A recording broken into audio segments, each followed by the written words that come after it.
คือว่าแหละต้องหาเลยมื้อนี้น่ะมาเยี่ยมมายามเด้อมื้อนี้เด้อ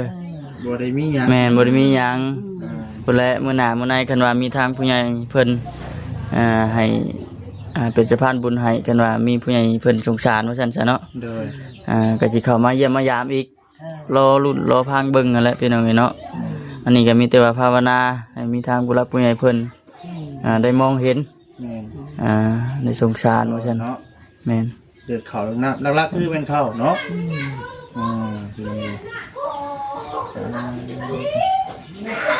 คิดอยู่บ่กุ้มใจอยู่บ่แต่ละมื้อ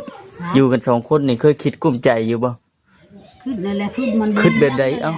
สิถามเบิ่งก่อนคิดแนวใด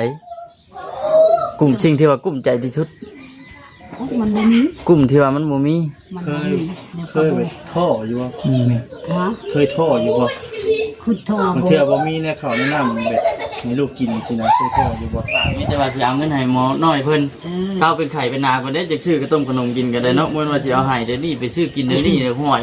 มันก็บ่เช้าจักเทื่อแล้วตื่มแล้วเนาะแม่นให้ได้พี่น้องอยู่เนาะบ่คำก็ได้ช่วยย้อนเสียงเด้อใจให้ทั้งน้องเพิ่นเป็นจังได๋ขอบใจเก็บไว้เวลาเช้า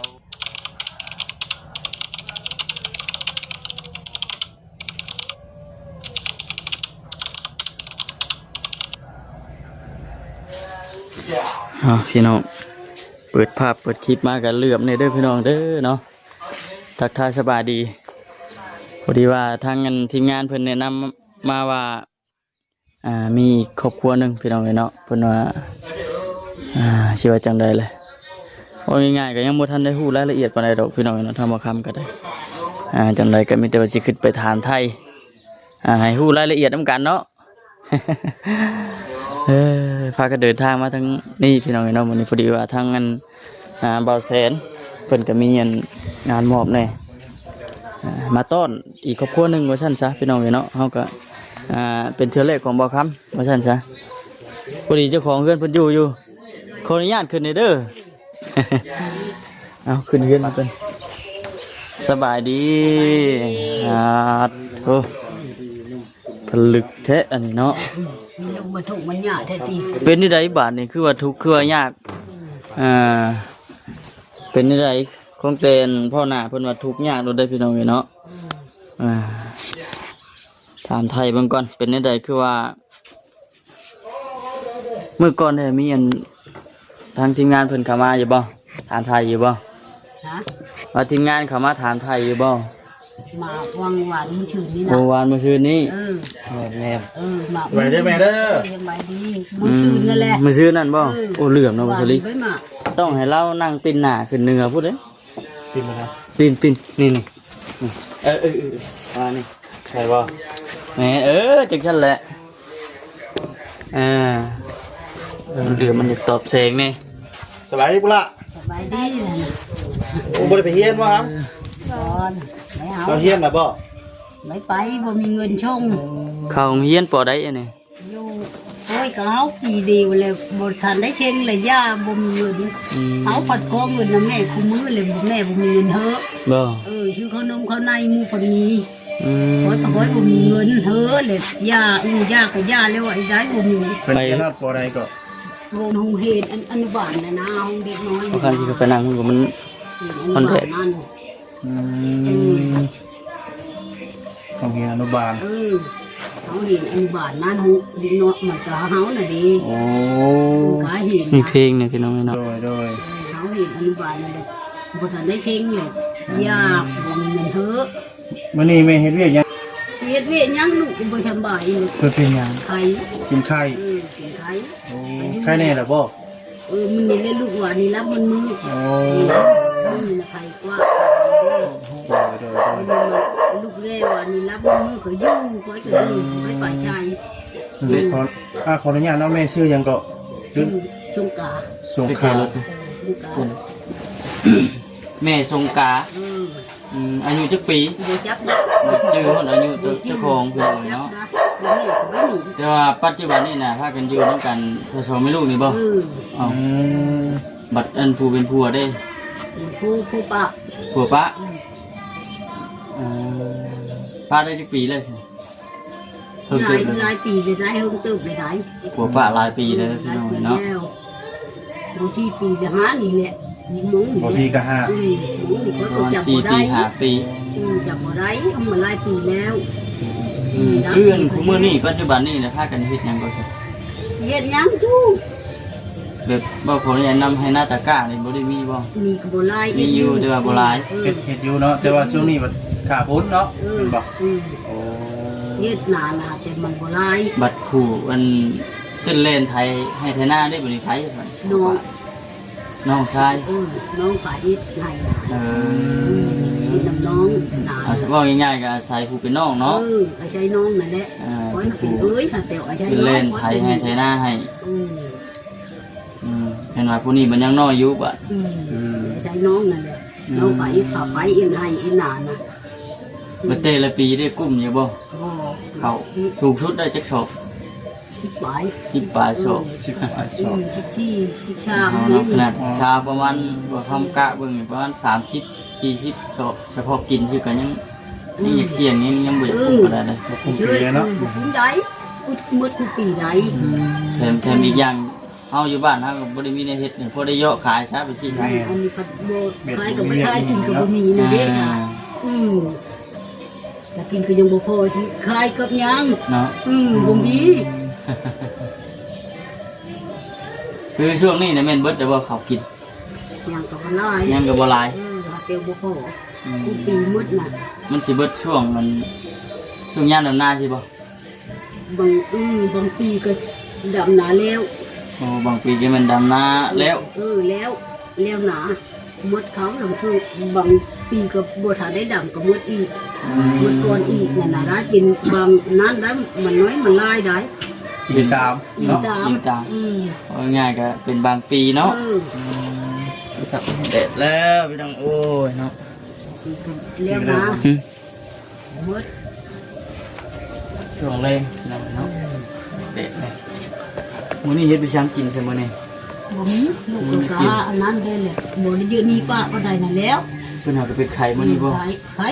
กันเลยมื้อนั่นลำเธอก็ลิ้นอยู่ลำเธอก็ไปลิ้นบาง เพิ่ เทื่ น อมันนอน เพิ่นเป็นไข่แล้วยิงมือแล้วใช่ ลายมือชีล้ามือแหละ นี่มือ พาลำเธอบางเทื่อมันไปลิ้น แสดงว่ามื้อนี้ลูกได้แน่เนาะ ว่านี่ล้ามือนี่ก็ไปใช้อยู่ก็ไปกินยังอีกไว้ไปป้าผันรับอยู่เดี๋ยวบ่เป็นป้าก็อยู่ เพิ่นบ่ค่อยปากปานใดบ่ แหละนี่นะเรียนลิ้นเด้ผัดก็บ่อยู่ป้าบ่ได้อีได้หาลำเธอมานอน ยังบ่ทันได้คิงเก่าเด้มีแต่เพิ่น ยั จะ ง มา บ่ ได้คิ เนี่ย ง น เก่า อนอยู่ป้านี่ก็ทางเธอมันมานอนไปที่เบื้องงานนะนี่ก็อยู่อีกเรียนนอน มีแต่คนเป็นไข่เนาะ แม่นช่วงนี้มีแต่คนเป็นไข่เป็นนาวเรื่องเลยเนาะเพราะว่าอากาศมันคือว่าเนาะก็ร้อนแล้วก็ฝนมันก็มีฝนตกเป็นบางหม่องนะ เด็กน้อยผู้ใหญ่ว่าซั่นติ แม่นเพราะว่าแต่เด็กน้อยผู้ใหญ่ผู้เฒ่าผู้แก่ก็เป็นเบิดชั่วโมงนี่ แล้ว ป ก็ กติเลยเนาะ มันก็ชักชวนป้าน้ำลูกเป็นลูกพูดลูกเป็นลูกน้ำน่ะไปนอนก็ไปนอนก็คืนก็ กลางคืนก็พอกลางคืน กลางคืนก็แจ้งลูกน้ำอยู่ไปนอนอยู่ มันแห้งกว่าตัวนี่ โดย แห้งเลยก็ไปนอนแจ้งมันบ่เป็นป้าอันถ้ารักนี่ฮะแล้วถึงฮ้อนปิ่นนั่นน่ะนี่ดี อยู่กับแม่สองคนเนี่ยก็บ่ได้คอยปากปานใดบ่นี่เพิ่นบ่ได้คอยปากปานใดบ่บ่คอยปากปานใด บ่ค่อยเว้านะส่วนใหญ่เนาะมีไผในจะเข้ามาหาซุมื้อนี้ ทั่ววันนี้สินั่นแหละ วันชื่อนี้ ไม่ใช่นะวันนี้ไม่ใช่นั่นแหละ มีแต่มานี่ก็ทำฟ้าทำไทยเบิ่งพี่น้องมารบกวนบ่ได้สับบ่ทายย่ำพี่น้องเลยเนาะเพราะมันเดิมค่ำเลยก็เลยบ่ได้ทายปีนี้คือว่าทุกอย่างขาดแคลนเรื่องใด อันนี้คือทางชาวบ้านเพิ่นแนะนำมาผมบอก แม่น เป็นได้คือว่าทุกอย่างขาดแคลน โย่ ทุกอย่างแบบใดก็ เขากินดีแล้ว เขากิน เอ้า ข้าวกินบ่มี อันนี้คือเขาถามไทยไปก่อนเบิ่งนะพี่น้องเนาะ แม่น กินแบบนี้เนาะเยอะถึงกับบุญมาใช้ ถึงว่าอยากได้อย่างที่สุดก็หมู่มีที่ว่าอยากได้หลักๆเลย ฮะ หลักๆเลยอยากได้ที่สุดในตอนนี้ เขากินก็จะได้ผัดผักก็จะได้เขากินได้เขากิน เขากินหลักๆนี่อยากได้ที่สุดเป็นเขากินอืม ดูก็โยจะได้นั่นแล้วมันบ่มี จะได้หมดนั่นแล้วมันบ่มี มันบ่มีเนาะ ชื่อมันก็บ่มีเนาะเราจะได้ก็จะได้หมด แม่ แล้ว พี่น้องเนาะ อืม ถามไทยเบิ่งพี่น้องเนาะ ถามไทยเบิ่งอันนี้ก็คือเว้าแล้วพี่น้องเนาะเอาคำว่าถามไทยก็บางทีมีทางผู้รักผู้ใหญ่เพิ่นเห็นเพิ่นเบิ่ง แม่เจอกัน สารเพิ่นอยากช่วยก็มีนะ คิดเห็นเนาะพี่สงสารซอย แล้วแต่บุญวาสนา แม่ นะ สิได้หรือบ่ได้ก็ขึ้นน้ำบุญวาสนาเด้อ ว่า เด้อ เพิ่นว่าเฮาบ่ถามก็บ่ฮู้คือว่าแล้วเนาะ แม่ ถามเบิ่ง อันใดก็บ่มีจะได้หมดนั่นแล้วก็บ่มี คือเรื่องรักเลยแต่มันเข้าพี่น้องเนาะ เขากิน จากที่ได้ยินเราว่าเขากินมันสิเบิดช่วงนี้เด้นาบ่พูดว่านากับนาหน่อยมีอยู่ให้นาตะกาแต่ว่านาหน่อย บ่ลายเอ็ดกูปีมาแต่บ่ลาย เฮ็ดนี่เฮ็ดคู่ปีเนาะ เอ็ดกูปีมาบ่ลายนาเขาก็บ่ลายนาก็บ่ลาย ยอดเสียงครับ นั่นน่ะ กล้องเจ้าคือหมอกครับ นั่นน่ะว่าเบิ่งไอ้สิกล่อง ใช่ในหน้าวัดช่วงนี้คนบ่ตกเนาะ เดี๋ยวเขาจะหมดก่อนอีก อืม เห็นเป็นมันคนบ่ตกธรรมดามันทำแล้วเดึงนี่ยามนี่นะกับคนตก ตะเกาเล่แล้วว่าทำนี่ตะเกา เดี๋ยวเดือดจีดเดือดเป็ดนะเนาะแล้วนั่นแห มันก็ ละ เริ่มใกล้แล้วเนาะ อืม ค่อยเข้ามาจันจ้อเข้ามาได้พี่น้องเอ้ย อืม แต่ว่าวันนี้ถ่าฟ้าพ้น อืม คนก็ผัดบุดีคนใดอีปีนี้ ตัวเป็ด2คน 8 2คนได้อันปีนี้นะ ปีนี้เป็ด2คน คนก็สองใจอีก บ่แพ้ได้บ่แม่เท่าจ้องใจได้ ฮะเป็น ลายก็มี หลายใจก็มีบ่เอ้า ผู้ คือ ใดก็ลาย คือช่างว่าแท้แม่ ไว้สิจ้องใจ เหมือนเนาะ8 2คนคนหลายใจว่าซั่นซะ มวยโซใจบ่ มวนสองใจ เห็นน้องเรายิ้มเลย จ้องหุ่นกับคนจ้องใจบ่แม่ เออ จ้องหุ่นก็มันลายใจมันลายความคืนอีกเขาเว้าเลยมัน หลาย เป็นว่าเลยนั่นเนาะ เอา นี่แหละครับมาบอกคนในได้หัว แม่นขึ้นมากก็ได้ยินแล้วว่า โอ้ยจะเป็นทุกข์จะเป็นยากแต่เด้ว่าซั่น หน่อยเป็นหัวกัน เนาะ อืม นี่แหละเนาะ ใครอยู่เพิ่นว่าทุกข์ยาก ทุกอย่างหรือทุกง่ายแม่ อืม ทุกอย่างหรือทุกง่าย ทุกข์ยากบ่คือทุกข์ง่ายทุกข์ยากบ่ เราบ่จักพี่น้องเนาะมันยังติบข้าวบ่นี่แก มาอ้าย ติบห้างเด้ได้ยินเสียงแล้วจะชื่อหยังล่ะ กด ฮะ กด มงกฎ มงกฎเท่ามงกฎเฮียนอยู่ห้องใด อนุบาล เฮียนอนุบาล อนุบาล2 ชื่อเจ้าของนี่เป็นอะไรบ่ เขียนเป็นบ่ชื่อเจ้าของ บ่เป็นซ้ำ บ่เป็นซ้ำ บ่ง่ายจะว่าหากะเฮียนปีนี้ไปจักบ่ ก็เห็น หากะเฮียนปีนี้คือผู้เป็นแม่นี่เป็นแล้วบ่หนังสือ ได้เป็นบ่หนังสือ โอ้ยลืมไปแหละ ลืมมาแล้วเฮ็ดปอได้แม่น่ะ ปล่อยชามออกกลางปีแม่ ป สิ อ3อ๋อ แม่เสียได้ออก แม่สิ บ่ไงก็พออันได้เขียนออกแม่นบ่ แม่สิแล้วก็ออกบ่มีคนอีกเวยเด้กินเขาเลย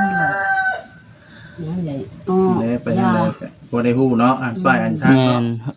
ไกลบ่หามโรงเรียน บ่ได้ไกล ทางเข้ามานี่บ่ อืม โอ้ หนองมงกุฎเนาะชื่อเพิ่น แต่ว่าเพื่อนภาษานังแป้นเนาะ แม่นเฮือนเรานี่ลังคงลังค่าถือว่ายังโอเคอยู่แต่ว่าผาเนาะ แล้วก็มี อัด แต่ว่าหลักๆก็คือเราว่ามันนะพี่น้องเลยเข้าก่อน ทำให้มันเข้าอะไรที่สุดเลยคือเข้าพี่น้องเลยเช็คเข่าชั่วโมงนี้ยังหลายบ่จากเข่านะ บ่ไล่ปานใด ยังจากโล บ่จ้า บ่จักแค่ ใช้อยู่ใช้เข่าซะอยู่ในเฮือนพี่บอก เพิ่นอยากเบิ่ง เขาอยู่เหิน เออ อยู่ในเหล้าบ่ บ่อยู่เหิน อยู่ในเฮือนนี่บ่ เฮือนกับเหล้าเข้าได้แม่นอยู่บนเดียวกัน เออ บ่ได้มีเหล้าเข่าบ่ บ่อยู่เหินใช้เปล่าใช้ชอบนะ ใช่ชอบ สีมาได้ก็ว่าในเฮือนเลย เออ เดี๋ยวสอบสุดท้าย อันคือเฮือนชานนี่มันเฮือนอันอยู่มากับผัวนี่บ่ ปลูกสร้างกับ ปลูกสร้างกับผัว แต่ว่าดินได้จ้ะดินนี่กับ ดินของแม่ ดินของแม่ มูลแม่ เอาง่ายๆอยู่น้ำมูลแม่เนาะ มูลแม่ปานให้ อ่า แล้วก็ปลูกสร้างบ้านสร้างเรือนอยู่นี่ อืม วันนี้คือทั้งครัวแล้วก็ปะ อืม แบบนี้แต่มีครอบครัวใหม่ถือว่าเดี๋ยวก็ตามเต้เพิ่นเนาะ อืม อ่า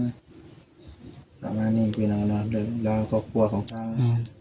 แม่ยังก็สงกา สงกะกะ สงกา สงกา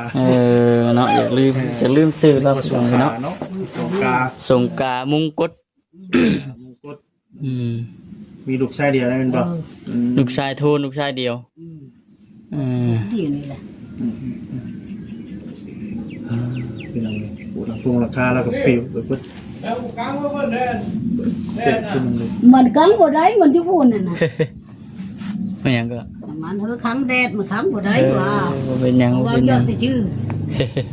ครั้งบ่ได้ว่า อืม เพิ่นบ่ให้คันแดดบ่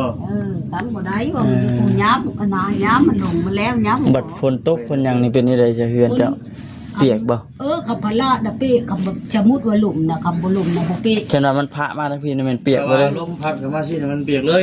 คำว่าตกธรรมดาน่ะบ่เป้ อืม ธรรม แต่ ดา ว่าตกเบ็ดแห้งๆแล้วก็มีลมมานํเลย แม่ แม่น เป้ พากันอยู่จังไดบัดนี้ ลมพัดแล้วก็มานอนทักพี่ เอาเลย มันเอาลงพี่บัดนี้ มันบ่พาทางนี้เด้ โอ้ มันพาทางนี้ โอ้เป็นมุ้งมันมุ้งมันไปหยา เดี๋ยวมันบ่พาทางนี้นะมันมาทางนี้ลงนะ อืม ตกแต่ชื่อบ่เป้ โอ้ ของเฮือนเรา แห้งที่สุดมันเปียก คำว่าลมตื่นเลยถือว่าเบรกมืด อืม ตกธรรมดาบ่เป้ เอาได้ยังจะกินใช่ไหมมัน บ่มี บ่มีหยัง กินอีก เอาลักๆแบบว่าสมมุติว่าลูกบ่ได้เป็นไข้เป็นหนาวนี่คือปัจจุบันนี่คือมื้อนี่น่ะไปเฮ็ดเวียกหยังก็หาหยังก็ สิหาหยังไป อยู่แต่เฮือนนี่บ่ อยู่ บ่ได้ไปหาหยังบ่บ่ได้ไปหาอยู่หากินบ่ บางมื้อก็ไปเอาหานี่หน่อไม้ใช่หน่อไม้ หาหน่อไม้ หาหน่อไม้หน่อมัน โอ้ยน่ะบางมื้อก็ไปเนาะ บางมื้อก็ไปหา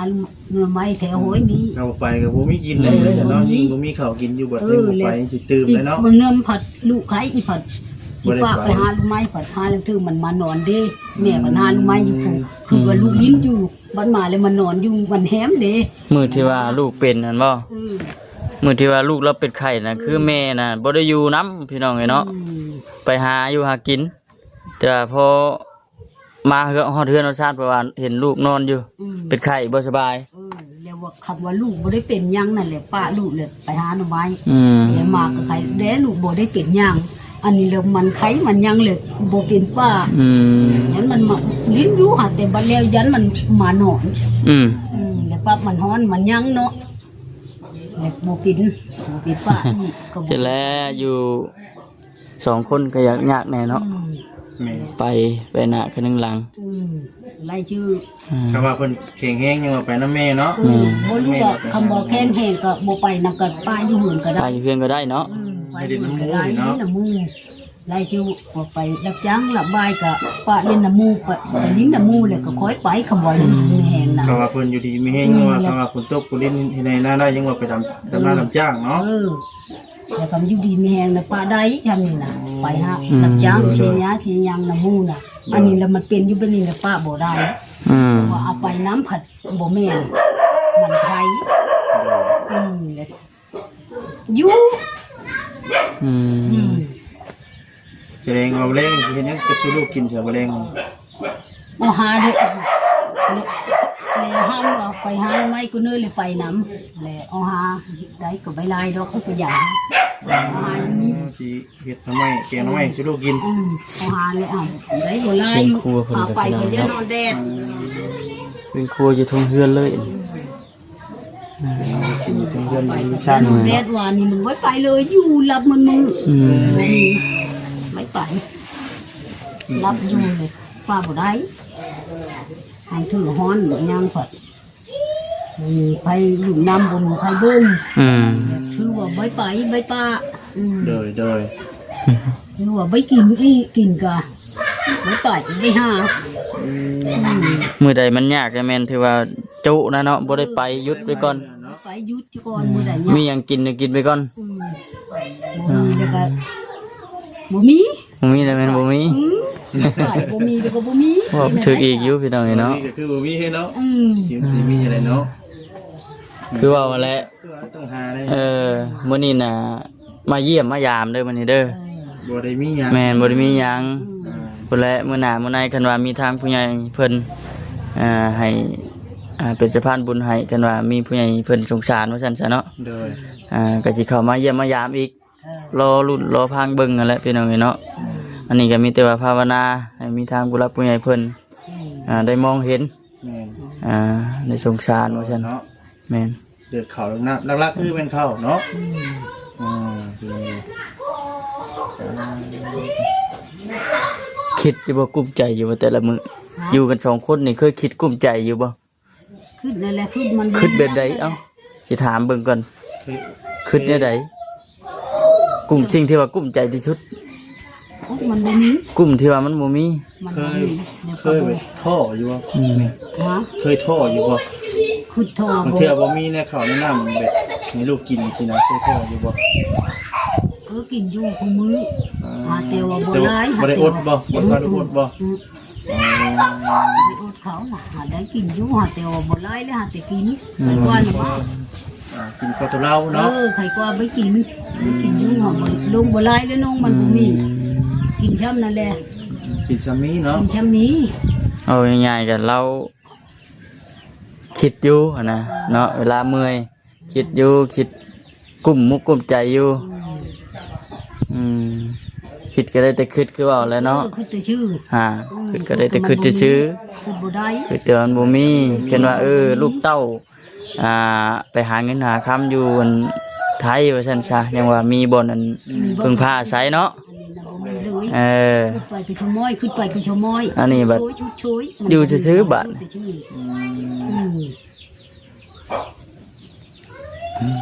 ขึ้นมาก็ชุด ขึ้นไปขึ้นมาก็ชุดซ้ำคิดหยังบ่ออกเลยบัด โอ้ตามใจผู้ดี ตามใจผู้เดียว มันได้อยู่วันน่ะ ฮะ มันตามใจผู้เดียวแล้วก็ เป็นไง มันตามใจมันขึ้นเลยมันบ่มีขึ้นเลยมันคุกยังคุกบ่มีเนาะลูกกินบ่มีเงินเวลาลูกมุดเดี๋ยวลงข้างในน่ะมันเยอะเอาเงินให้ใช้ชื่อ อุ๊บตัวนี้บ่ยังเก่งมีเงิน มีเงินก็บ่มีหมด น้ำถุง10,000 20,000พอได้จกให้ลูกซื้อข้าวต้มขนมก็สิไข่เนาะ อันนี้ปัจจุบันเขาใช้จุกเขาใช้ก็ว่าหูบ่มีกินมาก็ใช้แล้วก็ไปกินขนมน่ะสิขาดอันนี้ขาดมันบ่มีชื่อขาดขนมน่ะสิไม่กินมันบ่มีเนาะ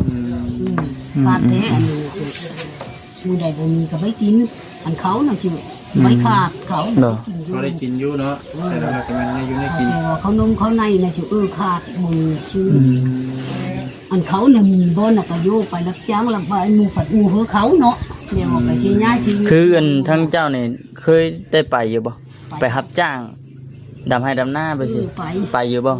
เคยไป เออ ไปงานไปยามไปงานก็ไป นี่ฝนตกอีกจักหน่อยนี่แม่นได้ไปแล้วเนาะ คำดำมุกตุผู้เจ้าก็ไปไปอีกเอาแล้วเจ้าของ ต่อแล้ววิจะของจังให้ โอ้ชิไป สิไปให้ โจหนาเพิ่นหนาโตหนาน้องหนาพลอย เฮ็ดรวมกันว่าซั่นซะ กันเนาะ กันได้คน แล้วก็ช่วยกันนะเนาะ ไปซั่นเนาะ เอาช่วยกันช่วยเพิ่นช่วยตู่ช่วยมืดคู่คนเช่าแล้ว เด้ออะไรจะทั่วเนาะ คอยไปเองกับหมู่หั่นดามึงคอยแล้วผัดน้องๆเด้ เนาะมันเลขของตัวบัดนั่งเฉยอยู่บ่แม่น แล้วมืดคู่คนคู่ก็ไปหาเงินก็ดี ช่วยเพิ่นแน่เฮาแน่แหละคือว่ากันแหละ เพิ่นจะโตแล้ว เอา เนาะ ความบ่แล้วมืดน่ะชื่อว่าไปแล้วมืดองเพิ่นน้องตู่แหละขมูแล้วแล้วก็บ่มีอีกบ่น่ะอยู่แล้วมื้อนี้สิไปเฮ็ดหยัง เฮ็ดเวียกรับจ้างหมดนี่เนาะแต่ก็สิประมาณนี้แหล้วเนาะ แม่นแม่น วันนี้ก็มาเปลี่ยนน้ำโดยมาไทยเบิ่งเพียงเลย เอาบ่ได้ซื้อหยังมาต้อนมาฝากมีแต่ว่าสิเอาเงินให้หมอน้อยเพิ่นเช้าเป็นไข่เป็นนาเพิ่นได้จักซื้อก็ต้มขนมกินก็ได้เนาะบ่ว่าสิเอาให้เดี๋ยวนี้ไปซื้อกินเดี๋ยวนี้เดี๋ยวห้อยมันก็บ่เช้าจักเทื่อแล้ว ตื่มเลยเนาะ แม่น นให้ได้พี่น้องพี่น้องบ่คำก็ได้ ช่วยย้อนเสียงเด้อ ใจให้ทั้งน้องเพิ่นอ่ะเป็นจังได๋ ใจ ขอบใจอ่า เก็บไว้เวลาเช้าเป็นไข่เป็นดาว จังไปซื้อกินเนาะไปซื้อกินแล้วไปให้ตื้มเลยเนาะ เอาตื่นเลย ให้มันเก็บไว้ก่อนเช้าไข่ก่อนเนาะครับเนาะ ไปกิน มีโอกาสจังสิได้มาอีกพี่น้องเนาะหวังว่าสิได้เห็นกันอีกอยู่ดอก แม่นนี่ใช่กันนี่ มีแต่ว่าอดทนนั่นแหละสู้ๆไปก่อน สู้ อยู่ดีมีแห้งกันแหล้วโอเคสบายดี สบายดีพี่น้องเลย ไปพี่น้องเนาะสูงจังเนาะเฮือนเราแบบป๊อดพี่น้องแนมลงไปสิจุดตกใจ ตู้นาเพิ่นใกล้นี่ ฮะ นาถึงบ้านเลย บ่หน้าเจ้าอยู่นี่บ่หน้าเจ้าอยู่นี่บ่ไปพี่น้องคลิปนี้ก็สิจบก่อนบ่คำก็ได้มื้อหน้ามื้อในจังจะได้กลับมาหาเราใหม่พี่น้องเนาะ